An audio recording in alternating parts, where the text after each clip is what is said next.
Ipinamahagi ang kwento tungo sa 15 taon na ang nakalipas nang siya ay 5 taon pa lamang ang edad.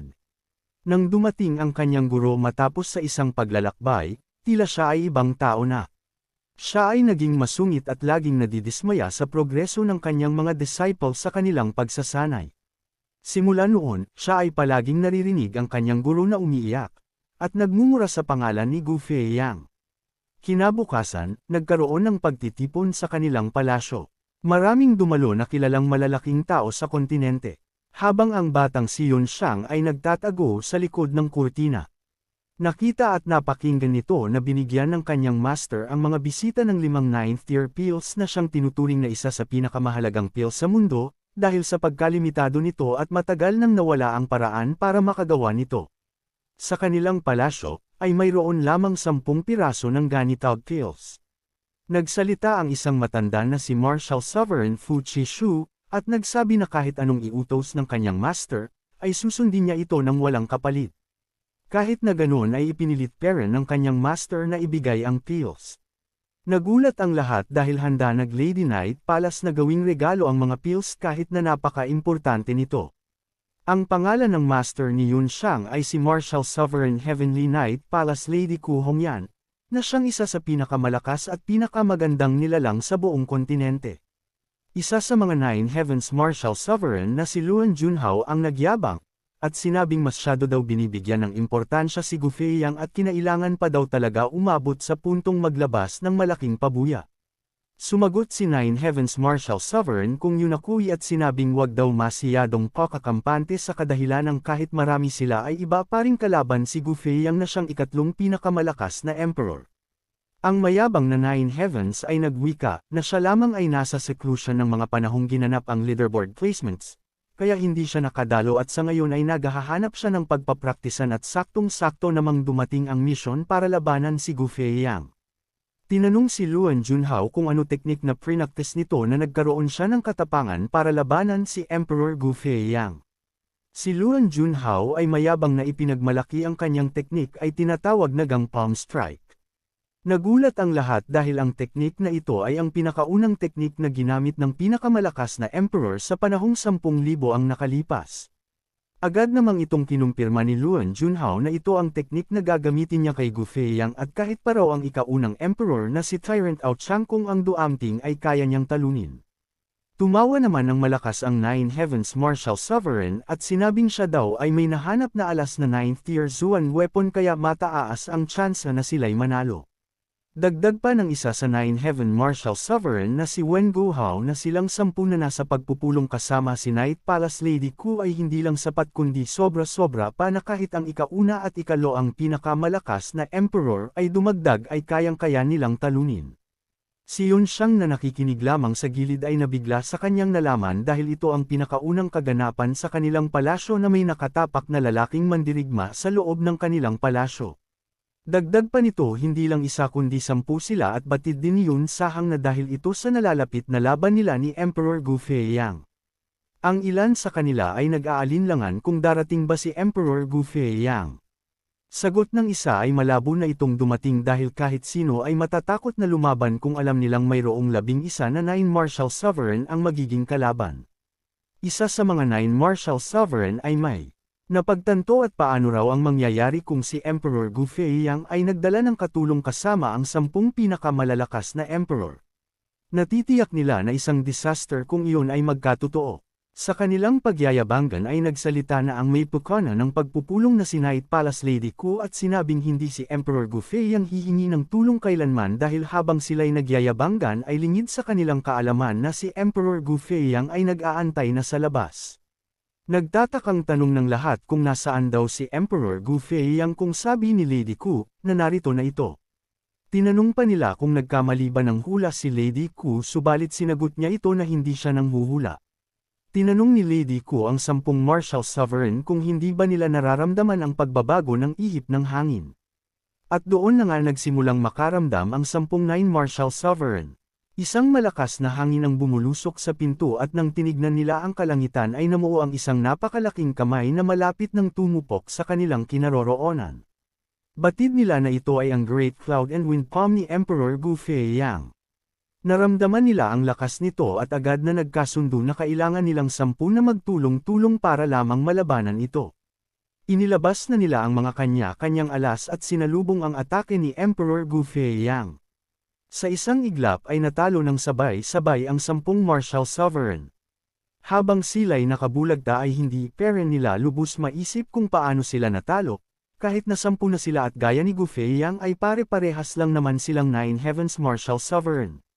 Si Night Palace Lady Kuo ay batid na ganito ang mga yayari kaya malakas ang loob niya na gawing pabuya ang mga importanteng pills. Tumingin siya sa kalangitan habang pinagnanasahan ang kisig at lakas ni Emperor Gu Feiyang. Ang mga ulap ay bumuo ng hagdanan na parang bababa ang isang hari ng kalangitan. Sa dulo nito ay matatanaw ang isang makisig na lalaki at doon nakita ni Yun Xiang sa unang pagkakataon si Emperor Gu Feiyang na nasa tugatog ng kanyang lakas bilang isang Peak 9 Heaven Martial Sovereign. Bumaba ito dahan-dahan hanggang sa makarating sa palasyo. Tinanong ni Emperor Gu Feiyang si Lady Ku kung para saan ang lahat ng ito. Umiiyak na sinagot siya ni Lady Ku at sinabing siya ay nalulugmok sa kadahilanang ang kanyang pag-ibig ay hindi binigyang pansin ni Emperor Gu Feiyang. Sa huli ay tinanggap na ni Lady Ku na siya ay matagal ng talo sa puso ni Emperor Gu Feiyang. Sa galit ni Lady Ku ay handa na itong makipaglaban ng patayan kay Emperor Gu Feiyang. Sinabihan lamang siyang hindi siya mananalo. Dagdag pa ni Emperor Gu Feiyang na kahit ang 10 9 Heaven Martial Sovereign ay hindi nagawang saluhin ang kanyang isang atake. Sinagot siya ni Lady Ku na inimbito lang niya ang 10 sovereign para pahinay ng true chi ni Gu Feiyang subalit hindi niya inaakala na mabilis lamang niya itong matatalo. Nilabas ni Lady Ku ang tinatago niyang alas at nagsilabasan ang mga babae sa palasyo at binuksan ang Forbidden Array na matagal na nilang hindi nagamit sa loob ng 1,000 taon.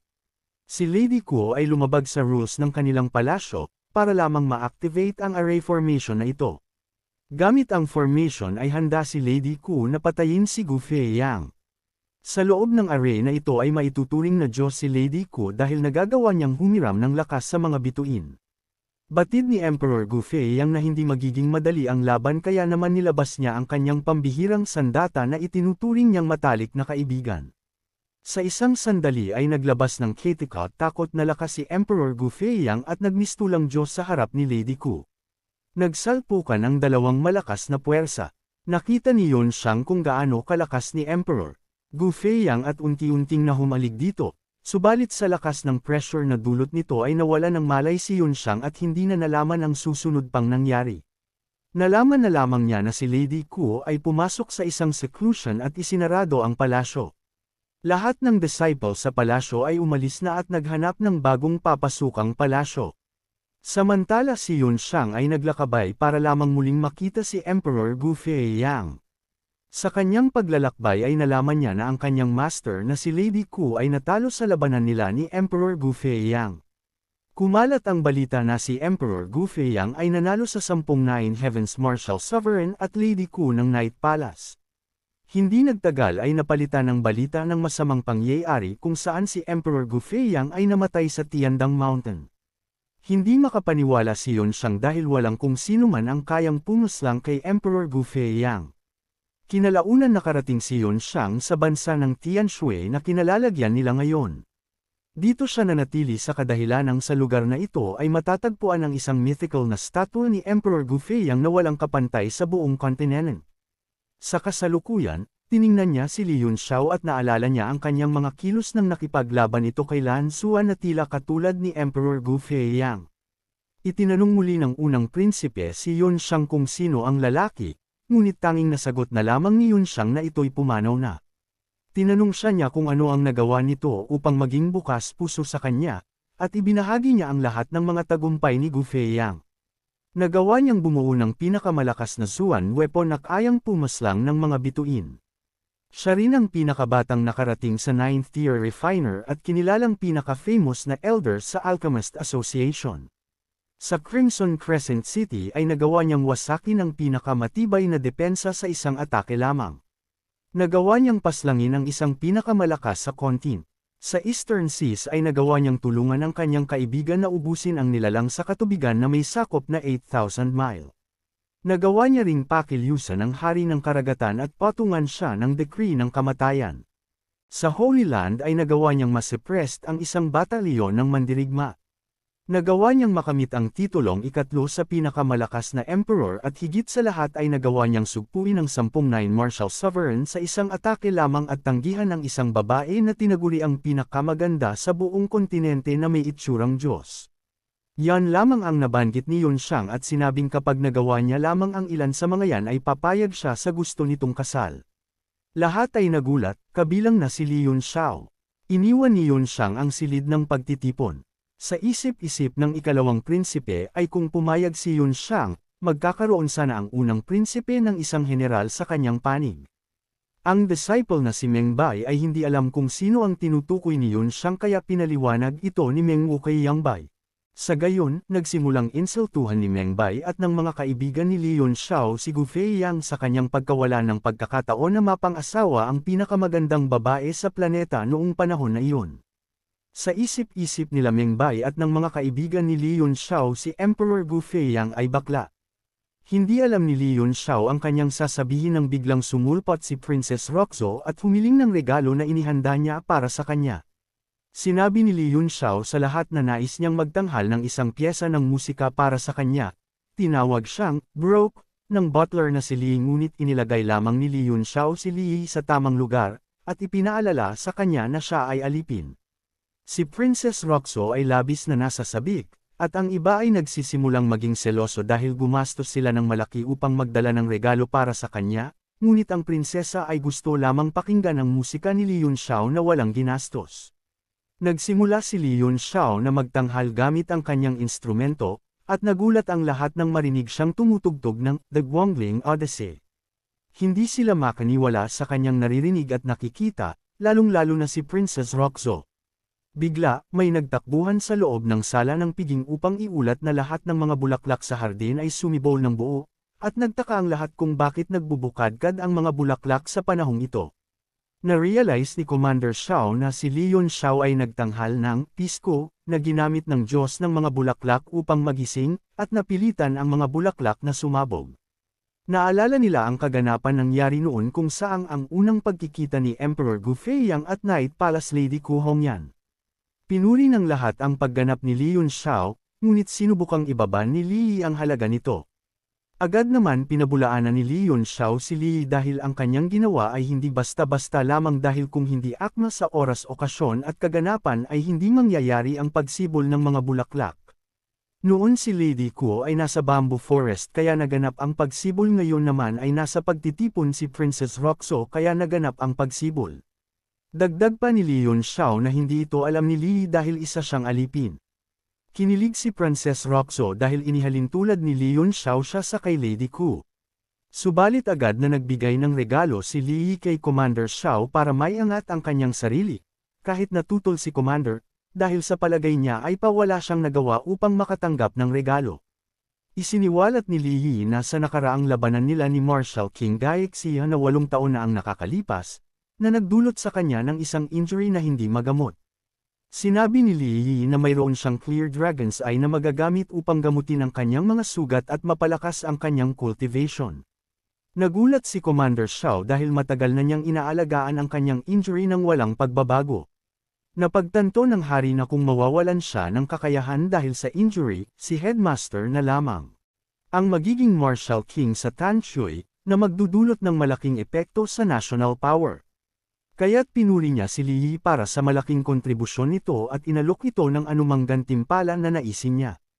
Hiniling ni Li na mapakasalan ng prinsesa, alam niyang hindi matatag ang kanyang posisyon sa Li family, at kailangan niya ang mas mataas na ranggo para sa malaking kapakinabangan. Nagulat si Princess Roxo at tinutulan ito, ngunit walang ibang pagpipilian ng hari kundi pakinggan ang hiling ni Li. Nagalit si Princess Roxo at binasag ang itlog ng isang demon beast sa sahig, na naglabas ng mabahong nilalaman at nagdulot ng masamang amoy sa buong silid. Napagtanto ng lahat na tama si Li Yun Xiao. Sinubukan ni Princess Roxo gamitin ang sitwasyon para iwasan ang pag-aasawa kay Li, ngunit patuloy pa rin itong pinupuri ng hari. Habang inaayos ng hari ang decree ukol sa kasal, pinigilan ni Li Yun Xiao ang lahat at isiniwalat na peking Clear Dragon's Eye pill ito. Binigyan pa niya ito ng mas mabigat na dahilan, na maaring ikamete ito ni Commander Xiao pagkatapos kainin. Nagsuggest si Li Yunxiao na subukan ito sa pamamagitan ng paglagay ng dugo dito at pakainin ito sa aso. Iniharap ang pil sa kanya at tinawag si Meng Bai na magdagdag ng patak ng kanyang dugo dito. Nang pakainin ang pil sa aso, ilang sandali lang ay namatay ito. Nagulat ang lahat, lingid sa kaalaman ng lahat na totoo ang pil subalit dahil sa dugo ni Meng Bai ay mapaparusahan si Li Yi. Nagalit ang hari at nagutos sa kanyang mga gwardya na ikulong si Li Yi. Nag-iwan ito sa hari ng isang kritikal na desisyon kung dapat niya itong patayin o hindi. Nakaharap sa isang dilema ang hari dahil kung hindi niya papatayin si Li Yi, kinakailangan niyang magbigay ng paliwanag kay Commander Xiao. Kung papatayin niya ito, walang paraan para mapanatili ang pamilya Li sa kontrol. Paalis na sana si Commander Xiao nang pinahinto siya ni Li Yunxiao upang tignan ang kalagayan nito. Sa isang tingin lamang ay nalaman agad ni Li Yunxiao ang kalagayan ni Commander Xiao na lubos ikinagulat ni Commander Xiao at tinanong kung kaya bang gamutin ni Little Yunxiao. Hindi gusto ni Li Yunxiao ang tinawag sa kanya ni Commander Xiao kaya hindi nito sinabi ang lunas. Nagalit si Commander Xiao sa ginawa ni Li Yunxiao dahil para sa kanya ay ayos lang kahit ano itawag niya sa kung sino man. Sa pagmamatigas ni Li Yunxiao at walang takot nito kay Commander Xiao ay napatawa na lamang siya. Sa huli napilitan si Commander Xiao na tawagin si Li Yunxiao na Young Master. At nagsimula silang mag-inuman. Pagkatapos ng piging, pinuri ni Princess Roxo si Li Yunxiao para sa kanyang tulong.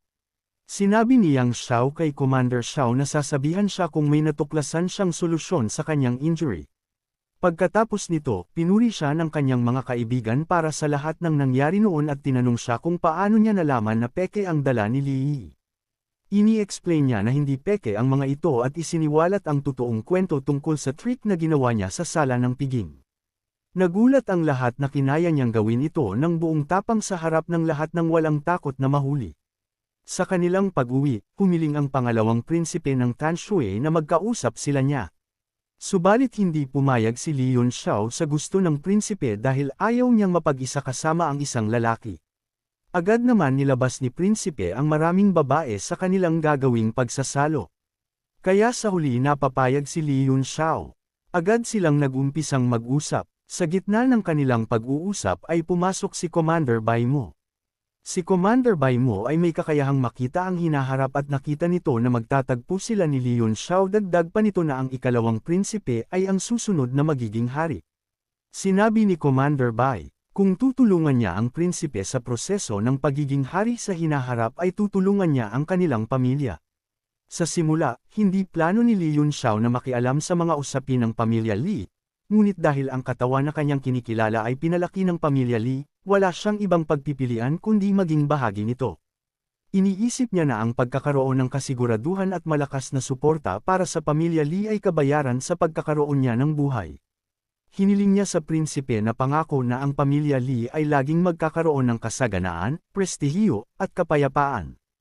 Tinanong ni Commander Bai si Li Yunxiao kung gaano siya kasigurado na magamot si Commander Xiao. Sinagot siya nito ng 100%. Dahil dito ay nanaglalo ang kagustuhan ng prinsipe na makuha ang suporta ni Li Yunxiao at sinabi pa nito na kung siya ay susuporten ng lubos ay una niyang gagawin na sila'y ipakasal ni Princess Roxo. Sa gitna ng usapan ay biglang, ang kanilang lugar ay inatake ng maraming mga pana, at nagprotekta agad si Commander Bai sa prinsipe. Inutusan ni prinsipe na huwag mag-alala, dahil siya ay nakaranas na ng maraming pagtatangka ng pagpatay tulad nito noon. Ngunit ang sagot ni Li Yunxiao ay may kakaibang klase ng panganib ito, at hindi katulad ng mga nauna ng mga pag-atake. Bigla, may mga sunog na pana ang pinaputok sa kanilang kargo, ngunit na-block ito ni Commander Bai gamit ang isang barrier formation. Nabasag ang barrier formation, at nawasak ang kargo, sinipan ni Li Yunxiao si prinsipe at niligtas ang dalawang babae. Nagalit si Commander Bai dahil inuna ni Li Yunxiao ang babae iligtas kaysa sa prinsipe. Pero pinatigil siya ni Prince dahil walang nasaktan sa kanila. Nang maganap ito, lumitaw si Gao Feng at Jim Mang. Inabisuhan ng Commander Bai ang prinsipe na isa sa kanila ay Martial Lord ng Four Quadrants Realm, habang ang isa ay isang Great Martial Master ng Three Powers Realm. Malinaw na sila ay lamang at mas malalakas sa kanila. Si Jimeng ay umatake kay Second Prince at si Gao Feng naman kay Commander Bai.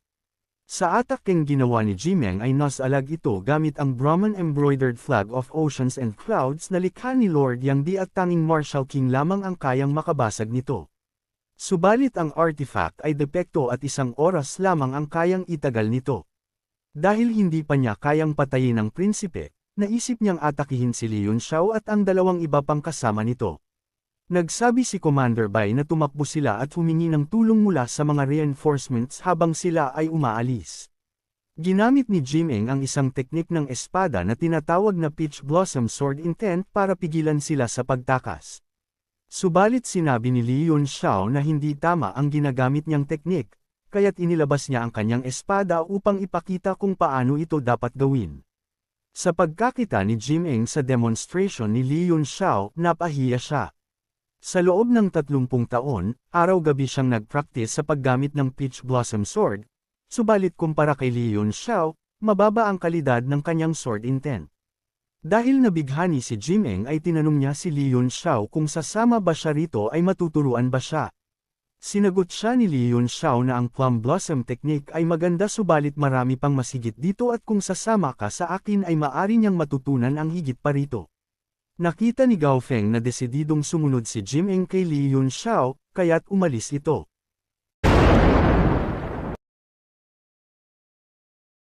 Guys, patulong, bakit nagkakaganito yung video ko kapag umaabot ng 50 minutes? Lumalabo yung images ng mga nasa unahan lalo na kapag nakaka 50 minutes na, and hindi siya nag-export like napuputol sa gitna ng exporting.